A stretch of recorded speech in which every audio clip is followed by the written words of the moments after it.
ఏరా ప్లాన్ చేసి ఫోన్ చేయి. ఫోన్లో మొత్తం ప్లాన్ అంతా చెప్పు. వద్దులే బావా. సరిపోయారు ఇద్దరును. ఇట్టాడిదేదో అవుద్దని అన్నిసార్లు అడిగారు, ఎక్కడికి వెళ్తున్నావు అని. మీకు అసలు ఏం రైట్స్ ఉన్నాయండి మమ్మల్ని ఇడికి తీసుకొచ్చి చంపడానికి? ఆయనకి 3 ఆడపిల్లలు.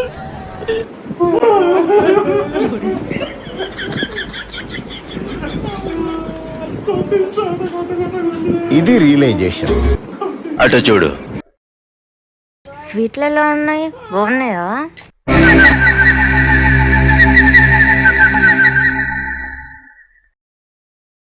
అటు చూడు బే. మంచిగా అయిందా? బాగా మంచిగా అయిందా? స్వీట్లు బాగున్నాయా? ఇంకోసారి ప్లాన్ చేయండి, మంచిగా జంతికలు పప్పు చెక్కలు చేసి పెడతా. అడుగుతాం, అడిగే ఛాన్స్ లేదు.